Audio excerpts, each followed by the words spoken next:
Yo, we in the building. We are in here. Of course, we got the water today. Got to start off with the different water, right? For those who are new, you know what we're looking at.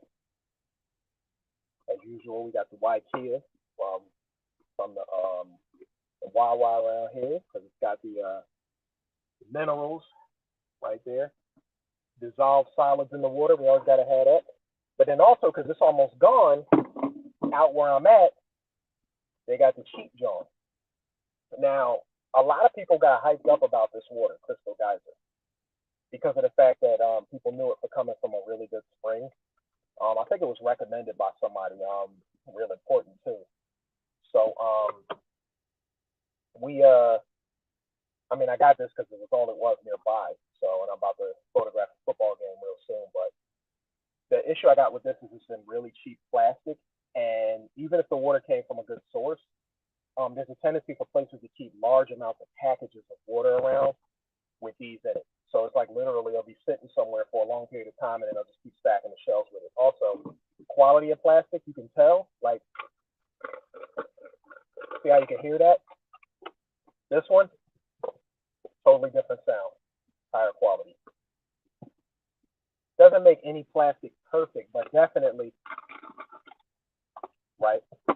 Definitely a big difference there, which is, there's a cost issue with that. Yo, Amber is in the building. But yeah, it might be I ain't been live in a minute, and I don't know if they'll give people the alert that fast because I kind of set this up 10 minutes ago, so it wasn't what he do. There wasn't a lot of warning, but that's all right. It'll be here as usual, as people want to come in. But I wanted to check in because it's been over 2 weeks. Tell people what's been going on. And so, we always got to start off with daily water, right? Show you why, even though it's a lot of people talk about this, it's cheap, it's this and that. Cheap plastic. And even if it comes from a good source, they leave it sitting around and they just keep stocking the shelves. So it's like it might come cold and then it'll sit in a hot cellar and then it'll get refrigerated again. And you never want to have these joints just going through rapid temperature changes, even if it's this one. You don't want plastic going through rapid temperature change because that's kind of like glass. It erodes away at the plastic into the actual water. Actually, if you got the alert 2 minutes ago, that's cool. Yeah, the alert. Like I said, it's when I got up here, because having a new job, being an engineer, it makes my schedule go crazy. So being the fact that I still do my photography, there's a small enough, like a decent enough gap between where I came from and where I am now to jump on real quick. Because normally I like to be at home and have like my setup and everything going. Also, as a backup, when I run out of like the bitters that I get from Inky, and the sea moss, I was used to grabbing this out of Whole Foods every now and then, the digestive bitter joint, and it comes in different flavors. But I would either get this one or the one that I think it was orange flavored. But yeah, and it's okay. I can't say like Inky's bitters I really like. Like I can tell those are doing a little something. But this one, it worked a little something, but it feels like you shake it up and almost feel like the distribution of herbs isn't as strong. So you get, after a while, you just get more of an alcohol taste than you get actual herbs. So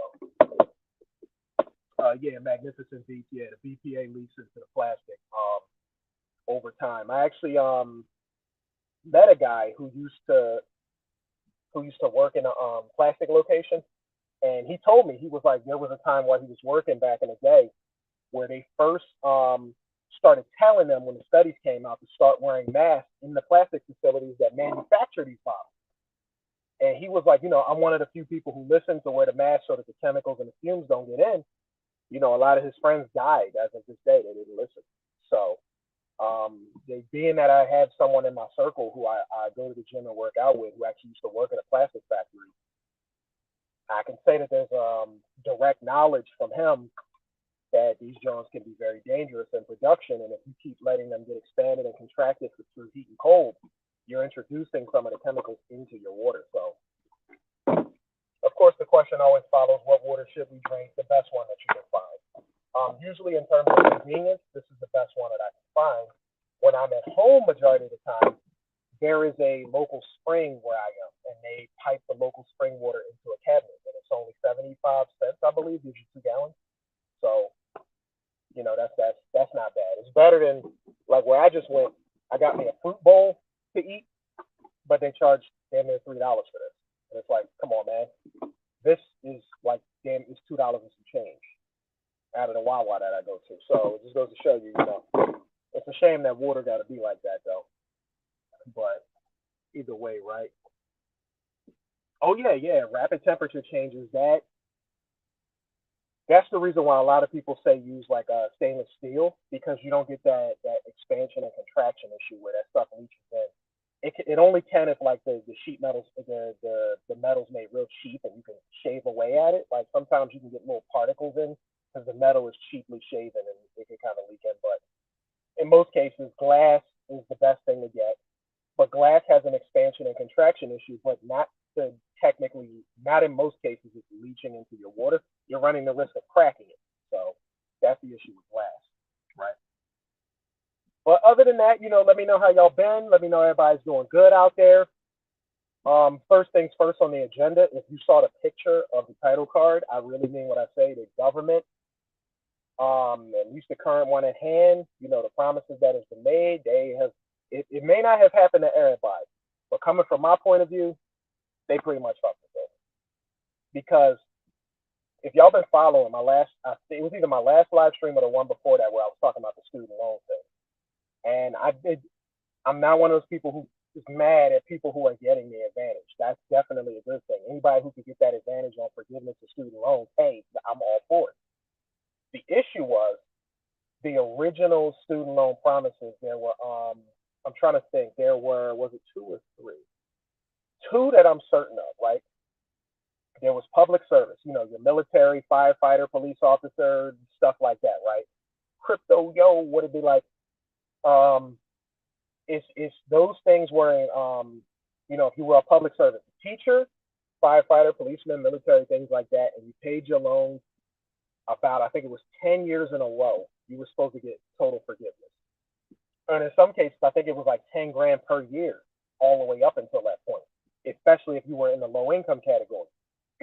The other one was forgiveness for being low income and paying.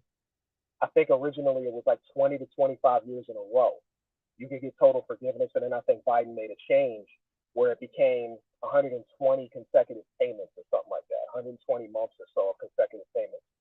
So those would get you forgiveness. And then there was a third category where schools that made promises that didn't keep them or that shut down, you got forgiveness because a court case, like there was those schools got sued, and it was a class action lawsuit. So if you're on the list of those schools that you got, like Lincoln Tech, I believe was one of them, who made promises and didn't keep it and all that, so you can get your loans forgave. The topic I'm talking about today is the one that started in August, where they were basically fulfilling a campaign promise where they said he would blanket, if you were federal, I can understand the federal versus private thing, but if you were federal, they would forgive your student loans up to $10,000, and then they added something on to the logic, which was $20,000 if you got a Pell Grant. Now, I signed up for Student Aid and all that, like they said, studentaid.gov, because it tells you what the history of your loans are from. I received a Pell Grant 3 out of the 5 years I was in school. So I qualified for the $20,000. Now, again, this was mid-August when this was announced. I also never forgot when they were trying to work out the promise of $10,000, but Kamala slipped in the middle of her debate, and she said, come on now, Biden's going to forgive $10,000 of your student loans, and she said it outright.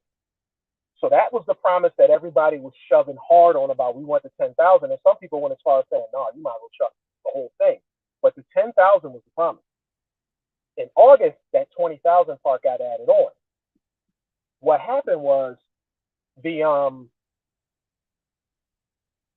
said that, so here's my program, right? I graduated in 2005. I was originally considered a millennial. I think they kind of changed the definition of that, but I graduated in 2005. That's when they had it was like the family something, so it's like FFELP or something like that loan. That's the one I had. Now those loans, were loans that were taken out that the federal government guaranteed they were backing the loan. So that technically made it a federal loan because federal funds was attached to it. If the private company didn't get their money back in any capacity, or you defaulted on your loans, the government backed you. So that's what the big deal was for that. So what happened was I was a part of that program. I had it'll say FIA in parentheses, but it was like the Parent Plus Stafford loans, the unsubsidized, the subsidized. These were all the FSELP or whatever the abbreviation is loans. In 2010, that program of loan acceptance ended. But the loans that I originally got and people like me were still backed by the government. So what wound up happening? When I left college in 2005, everybody was hyped. It was like, oh man, interest rates is going to go up. Consolidate your loans, consolidate. Now, fortunately for me, I did not consolidate into a private program because when you consolidate privately, you lose federal benefits. So none of this stuff that I'm talking about would apply to you, which is a shame because they didn't like warn people of that. And so people got shoved into consolidating in the private loans, and now there's nothing they can do no matter what the government does. So in my case, I looked at the track record of mine. It went from, I was in school, the loans were from them. The loans were called unsubsidized and subsidized, FFELP or whatever the abbreviation is. Then when that consolidation came, they were consolidated into a direct loan situation. And that's the loan type that they're saying people can get this upcoming October forgiveness from if they fill out the application, direct loans. Now, even though my loans were considered direct loans, AES, American Education Services, took over, or at least they were what's the term that they use for it? They are like the manager of the loan, so to speak. So you can have a loan taken out by a company, and that company can pay another company to service. That's the word I want. They're a loan servicer, meaning handling the payments and any paperwork processing and all that. But they're not the giver of the loan. They're making money by performing the services needed for that loan. So I'm under AES. Now, I knew when the public service loan forgiveness and all that came out, I didn't qualify. So I didn't reconsolidate back into direct loan status because it's weird. Even though my previous loan is considered direct loan, that's the one who it's through and it's being serviced by AES. They look at it as you're under AES and not under direct loan. So basically, when this new announcement came in August that you could have your loans forgiven $10,000, $20,000, they said that a application will come out in October. Fill it out as soon as you can. We'll take care of the rest. Now I'm under AES. AES usually is like, we ain't doing nothing. If you want something done, consolidate your joint back into direct loan. But in this case, they heard about the announcement for this one and said, we're waiting to hear more info to see whether we're going to do something or something's going to be taken care of, or if you got to move your loans over. Now, the reason I'm not just going to jump and move my loans over is because I don't know what interest rate I'm going to be under, if it stays the same or if it doesn't. So why move it over just to get a higher interest rate, if I'm not going to get the actual benefit? So I left it at AES. They gave me a total complete reason. Again, my loans are federally created and federally backed. It's not a private loan. So what wound up happening was, this was September 28th. Out of nowhere, the government didn't announce it.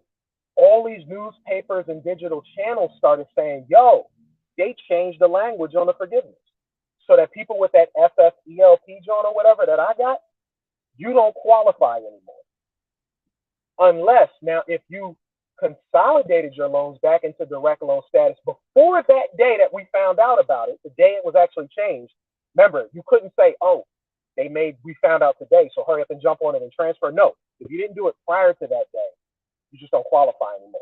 If you did transfer for whatever reason back into direct loan status prior to that day, we'll still honor it, is what they said. And I'm like, but everything was telling me wait until the paperwork come out to make that decision. So, and the fact that they didn't make a direct announcement from the government, that was disingenuous. That's fucked up. So basically, I got screwed. And those like me, they got screwed too. Because again, it's not a case of me having a private loan. I have a federally backed commercial loan. So the fact that I have that type of loan means I would qualify if I was able to transfer. Now they just took me out of that batch. So when that application comes out, I'm not included in that.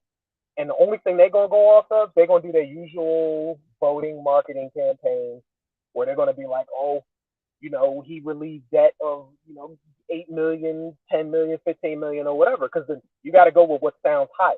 If he were to take it as percentage of the U.S. population, it wouldn't look good. So they're just going to use the total number. Just like right now, they're saying like, oh, based on the change we made, it's not that many people who have been cited out. It's only about 700,000 y'all. So basically, I'm a part of about probably 700,000 people who got lied. And this is a direct lie because it was totally marketed. They just snuck under the rug and changed the language. So I think somewhere at the end of the day, I don't know, man. You can't do full on marketing and suddenly renege on it. Like that's messed up. That's the part that I don't like. So with this is like I started this conversation in the gym, working my way into the exercise conversation, right? I'm in the gym with some elders and some old heads. And I'm telling them from my generation, this is that bullshit. I was like, this is what we talk about when we say why we feel like voting don't do nothing. Because in my entire life, things that I can physically say outside of me being a child in school, and maybe some things changed back then for people in school, like back in public school, they used to always say, vote Democrat because clearly that's what favors you. So back in the school days, I ain't going to include that because you kind of followed the crowd. You couldn't like legally do anything. But when I got out, the one thing that I physically remember, surprisingly, and I have to put this part in the beginning, I understand the type of person Trump is, and I'm not a supporter. I did not vote for him. I need to say that up front. But when he was in office and he was making those changes that everybody said was going to be for the rich people and all that, I just happen to have a wife who's a financial expert.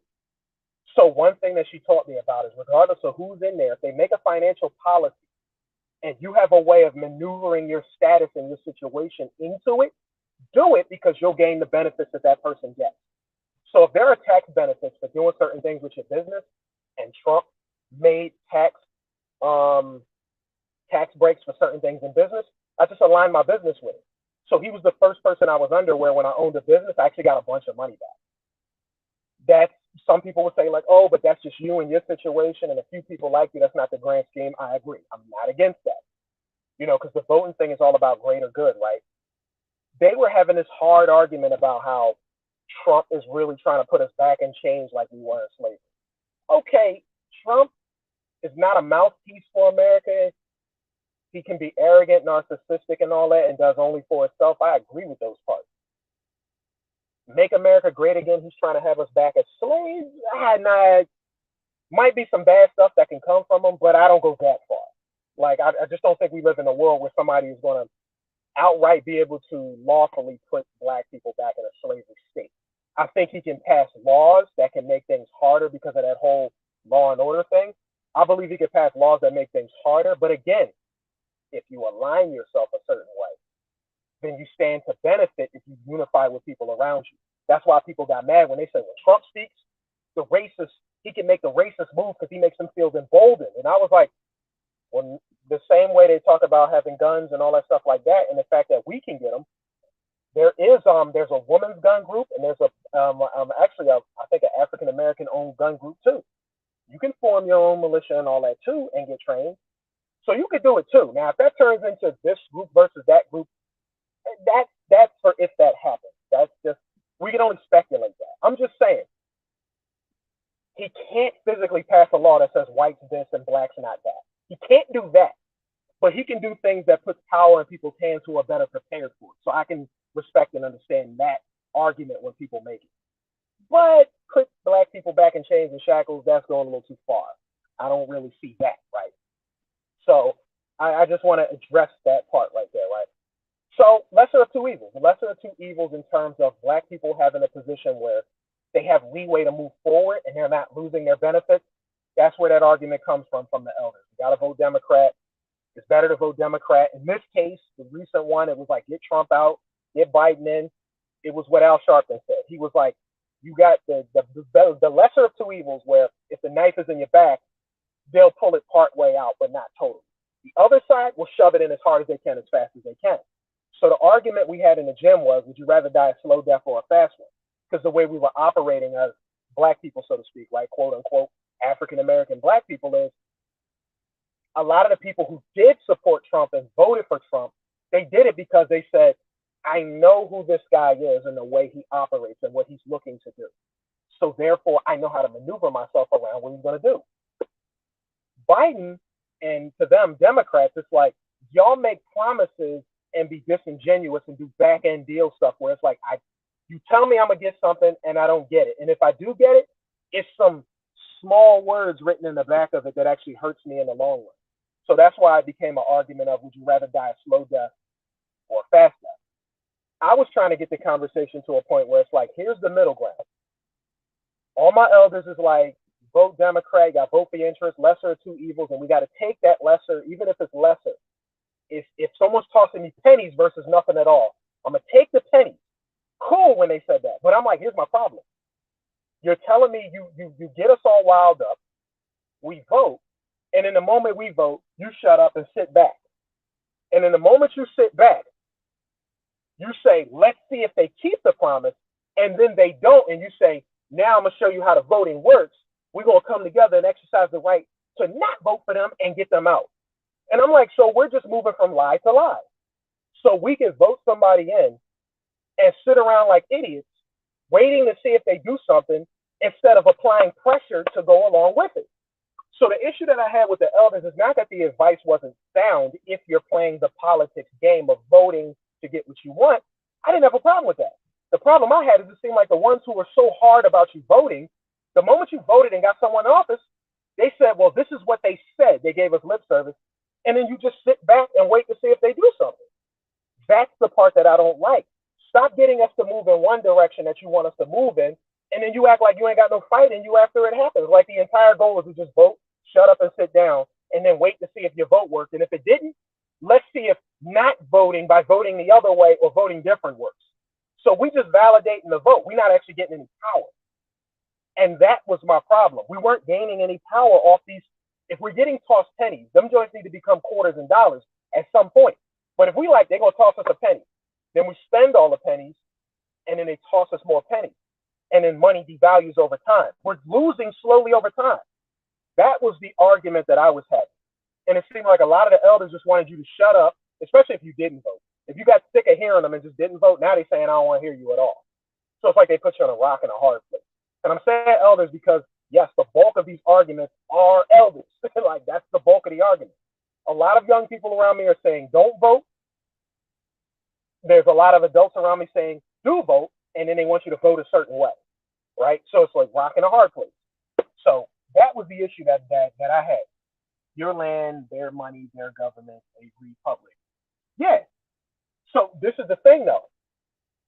You have to decide, right? So let's take the woke community, right? In the woke community, there's a lot of people talking about the new world, the new earth, going against this system that exists now. Cool. Got you. Here's the problem, though. When they get questioned about what the new system, they want this system to fall. This white supremacist, whatever system, they want it to fall. The problem is when they get asked about what does the world look like in this new society, there's no exact answer. There's no structure. There's values: grow your own food, think for yourself, be self-sufficient, link up with your fellow man, help each other out. There's a method to movement, but there's no structure. So people don't feel like there's a safe haven. It's the same as like when the elders used to say, you could build a society and a country all you want. If you don't have the ability to defend it, you don't really have anything. So you can't just build something and not have the ability to defend it, because those who are unified with their militia who can defend their point of view, you can lose that battle. Again, that's a point of understanding. Or you take the alternate way where it's like, okay, new thinking, new earth, new world. Some people say, okay, if we're going to change the game that exists, we got to master the one that exists. So they say get involved in politics. But the reason I believe that never works is because we're not strong enough unified as a people. And you don't have to be unified across the entire map, which we're not. You just have to be unified in the places you're most concentrated. Philadelphia, Chicago, New York, places where black people run plentiful. But there's so much crime and disconnect and discord, you can't bring them together. If you could bring them together under the political structure and then put your people in, not just put your people in and think it's going to change, because what happens is If you put black people in political positions without the backing, because remember, it's going little by little. You get a position here, you get a position there, and they don't have the votes, they're going to start asking the community for money. All right, black people, where you at? Where my money? I need to be able to get money. Why? Because money gets marketing. Marketing gets more votes. If you have the people, you don't necessarily need the money for the votes because you got the people already. If your city has 500,000 people in it, and if let's say me, right? If the word coming out of my mouth makes 300,000 people vote for one person, they don't need to fight for money to get marketing for more votes, because at that point they know they're going to win. They got the attention of 300,000 out of 500. You're going to win, so the money doesn't have to go there. So it's two options: people or money. The money will try and get you the marketing that might get the people. The people themselves get you the votes. What's the end goal? The votes. But they don't get the money from their own people, from the black people that they're saying they want to big up. The ones that are coming from other people who know how government works. White people who know what they want for their community and they're willing to donate and do all these different things. So now you might be a new black hired hand, but you're beholden to the people who supported you. So you start to look like a coon, even though that was never your intention. You're looking at it like, I tried to help my people. I got the position. None of them paid me and supported me. Nobody came out and voted for me. I just didn't get what I wanted. But the white people came talking about, we're going to vote. We're going to put money up. We're going to do everything. So now you start to play the game. You get looked at as a coon from the grassroots of the black community. But you know from your position, I gained power. I tried to help my people, but I got requests and money from other people who now I have to appease. And once I appease them, higher levels of government is going to be looking to cut me checks to keep the agenda going. So you get looked at as a coon, but really what you're saying is I couldn't get my people to listen to me, so I'm looking out for myself and those who look out for me. So it's a rock and a hard place. So we never really, for most of us who do the argument on the political end or on the New World end, neither side was ever fully flushed out in order for us to get the benefit of it. So we only saw bits and pieces of each one. Like, I've seen what it looks like when politics works on a local level, never on the presidential level. So let me see, money backed by nothing, just by a corporate entity called a private company, like the one that makes the money, the Federal Reserve. No, I got you, because there's a perspective where it's like no matter what we do, it's not going to work. I like that point, but I'm about that work. I had to tell a dude in the gym that. I'm about that work. If there is some standard that black people can reach as a group that so-called white supremacists and white people in other groups won't let us get above, then we need to push that button. You need to be one. Whatever side you're on, whether it's go the political way or go against the grain, you got to get yourself to the point where you can push that button and see for yourself. We can't just say, I know we got history, and we could go with history, but so many people are arguing about history and what's right and what's wrong now. The one thing you can always have in common is unification. If you unify and say, let's make this move, it's only going to take you a little bit to see the results of that move. Yo, we got, I don't know, 50,000 people in our community. They all got $1. We're going to throw money at this politician and we're going to see if we can get a street fix we want fixed. We're going to see if we could dump each dollar into this brother over here we really like, or this sister over here we really like, and get a school or a hospital built. See if it happens. We test the waters. We eventually slowly grow, and over about 10, 15 years, suddenly you got enough money to really move a mountain in the world. You got enough to buy some serious land, create your own town and city and stuff like that. But we always say, they're not going to let you have it. They're going to come in and do this and that. New time, new place now. It's other groups who are in here, and if you combine all the groups, they outnumber the white people. So when other groups see unrighteousness happen, and they think it's possible for it to happen to them too. So they start to unify with you because they see you moving. Now they can't say, look, I'm not helping them people, because when you help them, they seem like they don't care about themselves. When you take that off the table and you start making hard moves for yourself, eventually that part where you're saying they'll never let you have, they got to confront it. And I had a person tell me they'd rather destroy the entire system than to let you have the power on it. So you got to make them eat that shit. You got to make them eat those words. That's the whole part about power. If you think somebody won't let you be above something, but the thing you need to be above is someplace you need to get going to, then get there so you can meet that challenge head on. All right, I'm on YouTube, right? You start getting your young Pharaoh numbers and and your Infinite Waters numbers, and you got enough people following you on that channel where if you say one thing, the economic numbers move. Let's say you there. Now we know it's all numbers. So if I'm Homeland Security, I can see that. Yo, what's the keywords that's being searched when this person pops up? If they see words like government, revolution, and stuff like that, there's a threshold of attention you can reach before you start getting approached. Now, you physically will never know if that's true until you put yourself in that position and show everyone else around you, like, I'm in that position and it's coming at me. And you can show them proof of it and get those people to keep following you so that those who are against you can't use the media and stuff against you because they know how the numbers work. You have to learn how to get around the checks and balances. And that's the issue we're bringing us together.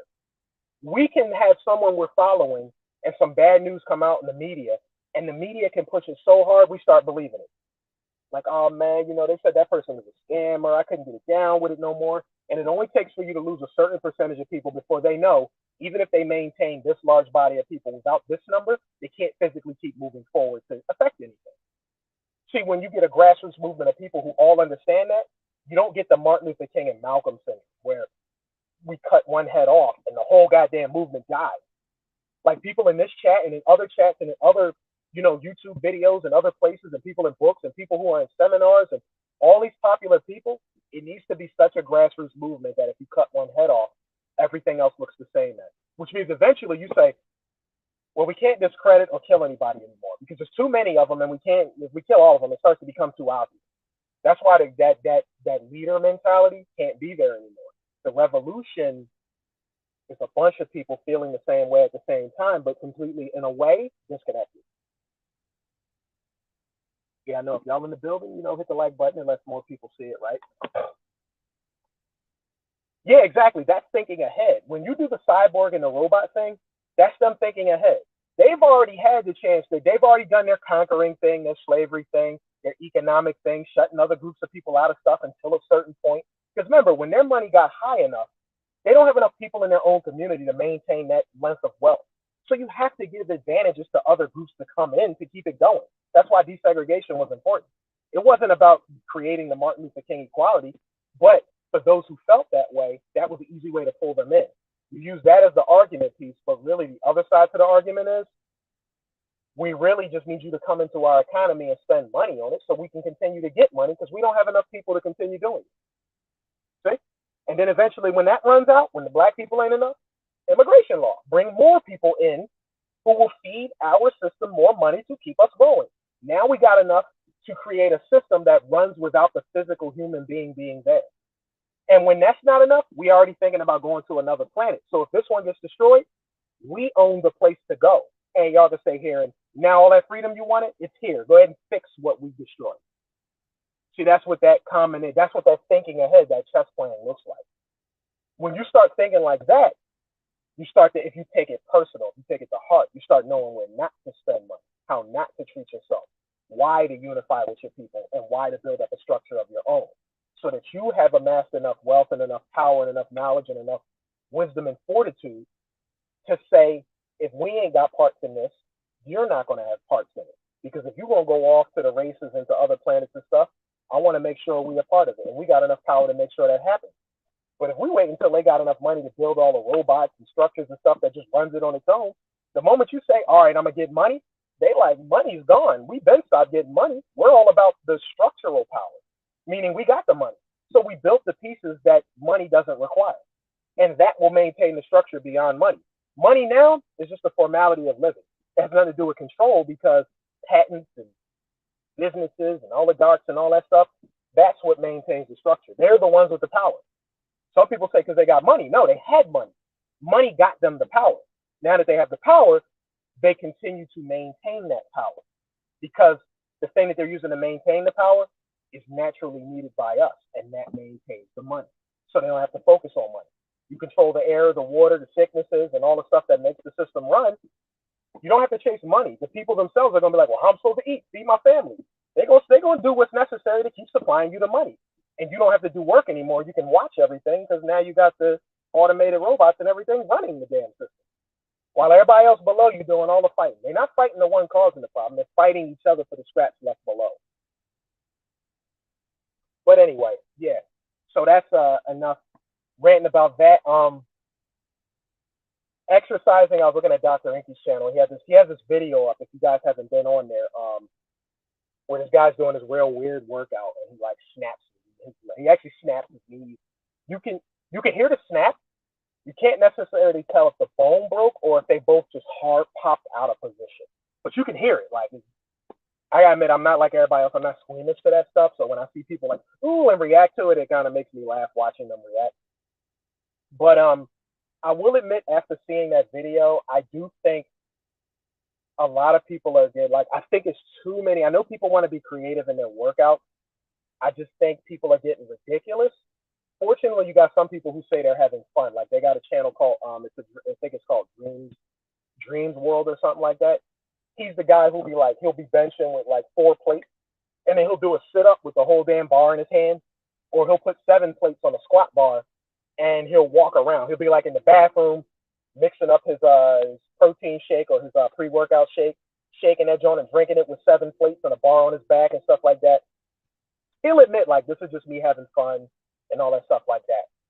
But I'm like, you know, it's getting like the amount of creative workouts is getting like ridiculous. Like, some of that stuff is not necessary. I think we're forgetting the foundations of classic workout. Calisthenics was the originator. That was the thing that got your body in its proper shape. When you see people getting thick like bodybuilders, that's not a natural process of the body to expand itself that much. Now, you got some people who are short, stocky, where their body's naturally going to take that form. But if you're like my size, I'm not meant to become like 3 times my thickness. My body really won't aim in that direction. What it'll do is it'll find the greatest middle ground among all of that. So the middle ground would be I might be like, I'm 5'10", 205 right now. I would be like 185 cut, and if my lats are strong from like pull-ups and push-ups and stuff like that, it'll give me the look of a person who's close to 200 pounds or a little over, because it's an illusion when your body shape is correct. Like, your waist is thin, but your lats are thick. It gives the impression of being like bigger than you actually are. But your body wants to maintain a certain slimness, a certain cut, and a certain amount of dense muscle so that it can produce maximum effect for the size that it is. When you pack on all that extra muscle, usually your ability to have stamina suffers. Because remember, this is all calorie ATP based. ATP meaning, for those who are new, adenosine triphosphate. That's the phosphorus in your body that's linked together. There's 3 of them linked together. When you use energy in the gym, it's because one of them pops off from the other 3, and the disconnect releases energy, and that keeps you going. Then you got something called creatine phosphate, which is like getting money back as a rebate, so to speak. So you go to the store and you spend $100, and after you spend your $100, somebody gives you 50 back so you can keep spending more. That would be phosphocreatine. That would be creatine phosphate. So basically, you got the 3 phosphates. One pops off, you get energy. Creatine comes in and grabs the one that popped off and rechains it back on. But there's a limit to that. So once you reach your limit, that's when you start to tire out. You got all these, it's called adenosine triphosphate. When the triphosphates are gone, you get diphosphates, which are 2, and then the diphosphates start to break. Some break one off, so you get 3 again, but eventually you start to run out of them. Then you got cyclic, meaning circular, or reciprocating monophosphate. So you got triphosphate, diphosphate, so you got triphosphate, diphosphate, monophosphate. When you get monophosphate, you just got a bunch of phosphates floating in the system, and they're circulating and chaining and unchaining. But at that point, that whole adenosine triphosphate, you got so much adenosine in your system that causes your body to go into a I need rest state. Okay? And then you're looking for that melatonin to kick in for you to calm down, get your ass to bed, rest and repair, so to speak. Okay? So that's where that comes from. So when you hear people say they're going vegan and eating, creatine comes out of muscle. So what happens is when you eat muscle meat, you eat your chicken, your beef, and stuff like that, your creatine comes from that. So your body doesn't self-produce it because it gets it from the food. When you stop eating the meat, eventually that creatine in your system runs out, And about around the 2 week, 1 week to 2 week period as a vegan, you start to notice yourself lose energy and get tired because your body's not used to creating its own creatine. So now by doing the calisthenics work, as you progress past that time period, you start making your body build creatine on its own. Now you start getting that strong second wind and third wind and all that again. So you start building it back up. So you go from getting it from meat to building it yourself, but you go through that period of weakness. Most people hit that period of weakness and say it didn't work. I can't go vegan because I lose all my energy. But they never studied why. Okay, same thing for B12. Stresses on the body remove B12. B vitamins in general are energy vitamins. B12 is the one most people don't get because it's supposed to come from foraged foods, like out of the atmosphere. Like there's bacteria in your gut that do conversions that make B12. The only official way to be able to get it now for most people has been sea veggies. That's why sea moss became popular, because it's a sea veggie. Dulse, wakame, the sea veggies. Those things will get you your iodine and your B vitamins to keep yourself going. But yes, you're exercising. You want to keep up with that. Exercise is huge because the exercise brings a calming state to the body. It obviously produces muscle. So when you produce muscle, your body's able to do more work. But obviously what goes along with that is you need to make sure you keep up with the calorie count. Because if you're a certain size with a certain amount of muscle, that requires a certain amount of calories to burn. So that's very important. So keep your exercises simple. If you're trying to put on size, you need to keep doing your exercises and keep getting the weight a little heavier over time. You need to keep that part in mind. So you're curling, right? Like a lot of people know me for arms, right? I'm curling. I'll start my arm day. In LA Fitness, they got 17.5-pound weights. I'll do my curls like this, and you always turn your pinky out a little bit. Here's why. See, when I turn my pinky, you see how that moves? You turn your pinky out a little bit. You're not trying to hyperextend it and break and tear a muscle. You're just turning it a little bit. So when you come up, as you come up, you're turning the pinky out a little bit to activate that muscle, and you squeeze. And then you come down slow. And you come up fast and angle that pinky and squeeze. And you come down slow. And I'll do those 20 times with the 17.5. Then I'll go up to 25-pound weights, and I'll do sets of 12 the same way. Up fast, down slow. No rocking the body and leaning back. When that arm gets tired, let the arm do all the work. Let it shake, and it may not make it all the way up, but that's when you know you're done. So you got to let that arm get the work. Don't use your body, because then you got to count higher, and you're going to still fatigue the muscle, but you're going to be counting higher because you're letting your body make your muscle do more work instead of just letting that muscle tire out like it should so you can build that muscle alone. Okay? So then I'll move on 25s. I'll do 12s of those. Then I'll go to the 30-pound weights, 12 of those. Then the 35-pound weight, I'll do 12 of those. And then I'll hold up and squeeze, come down slow, and then we'll move over to a curled barbell, and I'll start doing those. And you'll get like 60 to 80% of your maximum you can lift, and you'll just curl that until you burn out. And when you're done, your arm will start to do that thing where people be going like this. Your arm will start to kind of lock in a shortened motion. That's a part of the inflammation cascade. That's why that works like that. Inflammation causes redness, blood flow. Now, you get other things when you cut yourself, but when you do muscles, you're making micro tears in your muscle inside the skin. So the micro tears causes blood flow to go to that area because what's in blood? Oxygen.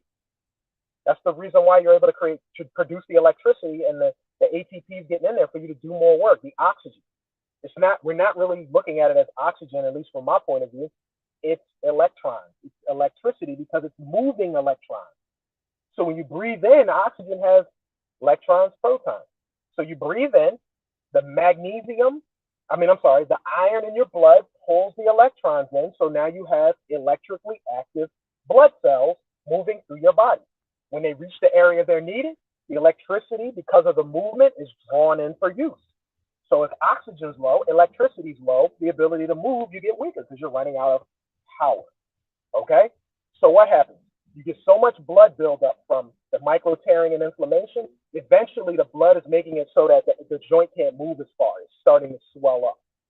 So because there's so much blood in there needed to recover that area, your arm starts to do this thing where it kind of sits in a slightly folded position because it's becoming stiff. And that stiffness is because when the movement happens, it's creating more heat and more tearing, and your body's trying to make it sit still. That's why when you go to sleep, Your body will repair that area back stronger so that it doesn't tear as easy. But what do? You wait for it to heal, you go get the slightly heavier weight, and you do it again. So it heals and builds back even stronger, and eventually the muscle expands because in order for it to build back stronger, it's got to be denser. So it makes the muscle bigger. It packs it tighter first, then it's denser. I hear them boys out there playing their music. So it's almost time for me to get off of here. You could do calisthenics every day, depending on how hard you go. If you go so hard that you're sore, I never recommend you reusing sore muscles, ever. Why? Because muscles take a couple of days to recover depending on how hard you go. If you go kind of light, maybe 24 to 48 hours. You go hard, 72 hours. You get this soreness a day or two later, and then you got to wait for that to recover because you went hard. Joints and tendons don't repair that fast. So just because your muscle feels good and you could go again and you got strength, doesn't mean your joints and your ligaments recovered as fast. So if you keep leaving these micro amounts of joints and ligaments not fully recovered, that takes years, but that's why when people get older, they be like, yeah, I'm having issues now.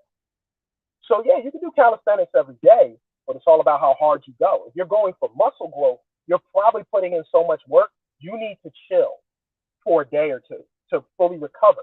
And trust me, when you wait long enough, you will be amazed at how much stronger you are. I do a lot with my legs, but let me do a 500-pound deadlift and wait a week and a half and do it again. I probably can go up 10 to 20 pounds because of the full recovery. Most people be like, for competition, I'm going to go twice a week and all that. You can. But again, it's time.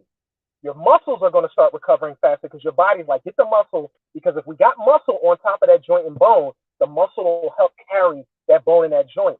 So it tries to repair that muscle faster. That's why you get bigger. But them joints and them ligaments are slowly over time getting worse. And that's why it takes years before you get the damage. So you got to remember, getting the rest and the repair helps. Because all that inflammation you're causing in your body every day, doing extra hard exercise actually ages you. Most people ain't got the nutritional fortitude to be able to maintain their body, because that's a lot of money in nutrition. So like, oh, let's see if we can get my body to fully build back up every day to keep going. That's expensive. Very expensive. So you need to keep that part in mind. The body just doesn't have a natural process of working like that. You walk every day, you do some riding, you might lift some things. That's light calisthenics work. That's motion. That shows your body you're alive. You're using your joints. But when you put pressure on it, the type that could damage joints and damage tissue, your body creates a muscle memory and says, build that back up so if they do that work again tomorrow or the day after, it doesn't tear anything.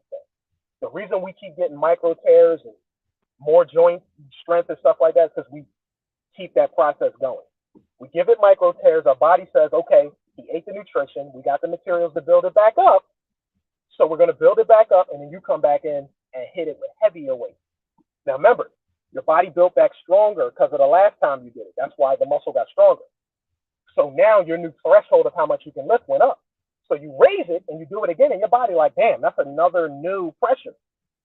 So we got tearing again. All right, build it back up to maintain, to withstand that. And it just keeps doing it. You just, that's cyclical. You just keep repeating that whole thing. So, yeah, the Soul Craft Scroll, yep. So that's pretty much how that part works. I was rapping with some guys at the job about diabetes. And just as a quick word before I get out of here, if you guys haven't done it yet, if you go to patreon.com and you follow the doc, you need to start learning, because you're going to need the background details, and there's a lot of details for this. You need to start learning about harmine and I forget the name of the inhibitor. But there's a beta superfamily inhibitor. There's a word that comes before that, but these two go together and they help rebuild pancreatic cells in the range of 15 to 18% on the high end. And that's per day. So you're talking about rebuilding pancreas cells. This now puts, recovery from diabetes type 1 on the table now. So now you're if you're just getting this information, you're a little late now, because the doc didn't just put it out in early September. It actually happened at the event that I believe was back in June. And he had the info before then. Because I know for a fact when I researched the info, doctor's been working on it for a couple of years now. So kind of late with that. But yeah, understand there's more to it, but those are your basics. Harmine, and the, something beta superfamily inhibitor. When those two come together, they start to help you produce beta cells and alpha cells and rebuild your pancreas basically. And the doc already has supplements that do that, herbs that do that. So you got the ocean steak, you got the purple phase, and you got the new blue sea moss, the new sea moss gel. Those three together is like the package that you use. Don't combine these things with other stuff. If you're going to do the doc's method, do the doc's method. He always warns about people, don't take his stuff and see his process and then say, well, I want to do my process, so I'm going to take his stuff, but I'm going to mix it with this other stuff, and I'm going to do this process and a little bit of that process. Don't do that. Because if you're trying to test if something works, you have to do the process as it is written, as it is spoken. So whether it's KT or if you're out there doing your thing with Yaki or whatever his name is, I believe it's Brother Yaki over on Brother Rich's channel, or you're doing KT's thing, regardless of what you're doing, pick the direction you're going to go and follow it through. So if you're going to do the doc took 10 years to actually get data on his own stuff. So he's not making the comment because it's not possible. He's backing it up with his data, especially if you saw the 24-hour stream, the 9/11 stream. You'll know that it was probably over a 48-hour period. It's probably like 9 videos explaining a whole lot of stuff. So you just need to get your information in, because the doc always recommends you get educated, then you try and heal yourself. Because when things change in the industry, or things kind of like somebody trying to get slick on you, you detect it like that.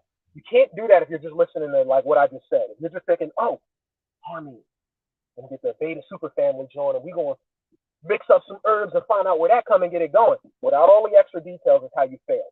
And you can't go around saying, oh no, this is the right thing, you must didn't do it right. Can't do that to people. Talking about healing, you can hurt somebody doing this stuff wrong. So if you're going to follow somebody, follow all the way. If you're going to do what the doc got, the doc is saying, like, look, I got healing diabetes under my belt. I know I do. And before I knew that stuff. So I know what I'm doing. So I'm just saying, it's best to have the education if you're going to try and flip if you try and flip off of the information, it's better to do it, because you're going to hurt more people than you heal. And every time we hurt more people, we make it harder to heal people, because now everyone's walking around saying, nah, everything's just a gimmick and a game for money. Everything's not a gimmick and a game for money. There's clearly some truth to these things. The only problem is the only people who know it's true are the people who tested it. I healed myself of diabetes and high blood pressure before. I can say for myself it's true. I don't give a shit if anyone believes me or not. And I'm not trying to make you believe me. But I can tell you the methods I use, and I can tell you other information that I learned even afterwards that probably would have made it easier on me. That's what's available to you. If someone's giving you information out, it might take a while to get it, but you need to start that trail so that you have the backing to know what you're talking about. Because if I mention key terms, you talk about only the key terms, and when I start talking about the details behind it, the microbiology and the nano stuff behind it, that detailed information you only find in books and textbooks and people teaching you. We're going to know real quick if you know what you're talking about or not. Sometimes we just don't say nothing. We're going to know right away. We're just going to know. And arguing in a crowd of people and spewing out a bunch of talking terms doesn't mean anything, because sometimes you get a bunch of people listening to somebody and it's like, the crowd don't even know what these people are talking about. So they go by who they like the best. So let's keep that part in mind, all right? So people, I'm going to pop up off here. I got me a homecoming game I got to photograph. It's almost 6 o'clock. Thanks for joining me. I just wanted to check in with y'all. I know it's been a little bit. I wanted to drop a little something, tell y'all what was going on with the student loans, and some things to think about with exercising and diabetes. I want to do my little rant and drop a whole lot more science and information on the health stuff, but I'm tight on time, so I won't try and squeeze it out right now. But I definitely appreciate y'all who came to hang out with me.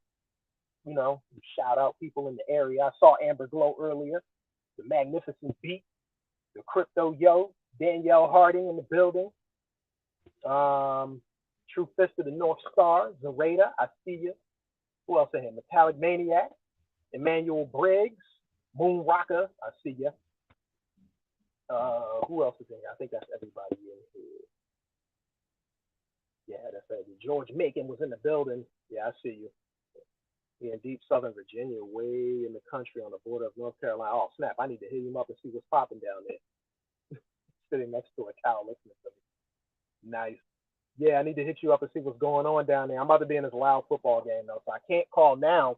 Even though I could be on the phone, it'll be too loud. It won't matter. Muse Echo, would it be like? Yeah, I've known the doc.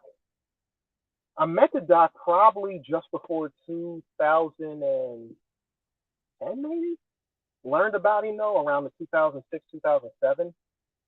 After the like, I was in this was when he was hanging out in Black and Nobel in Philly. So I remember the grassroots days of going to events to really get that energy off of what was going on. Now a lot of stuff is online, so we're trying to find a way to creep the events back in. But we'll see what's up. You know, COVID got people shook. All right, peoples. Until next time, I'm gonna go do what I do with the camera. Remember, if you're gonna drop comments for me to read, wait till the video's over, refresh the screen, and put it in the comment section. If you put it in the live chat, it's not gonna be there for me to see. So put it in the main comment section. You see the Cash App is below for those who want to hit that. I generally use my Cash App with little creative things for the kids, you know, concerning Urban Nerds. If you send it to me, if you send it straight to Urban Nerds, then Brother George uses it. But right now, I got one person who's supposed to enter a fighting video game tournament in December, and I'm trying to help train him up to see if we can. He's learning the ropes of how to make money in the video gaming area, and one of the ways is competing. So he's going to get a taste of what it's like to compete. I'm putting up the money for it. It's going to be between $75 and $100. He can lose it real quick, but I'm paying for him to have the experience. And then eventually, he'll get good at it and he'll learn how to make money off of it, or he'll stream it. So, but this is what we do with Urban Nerds. We got to give them the experience so they know that it's out there for them. They can do it. All right, peoples. Until next time, love y'all. Don't forget, drop a comment, like the video, share it if you feel you need to, and I'll see you in a little bit. Peace out.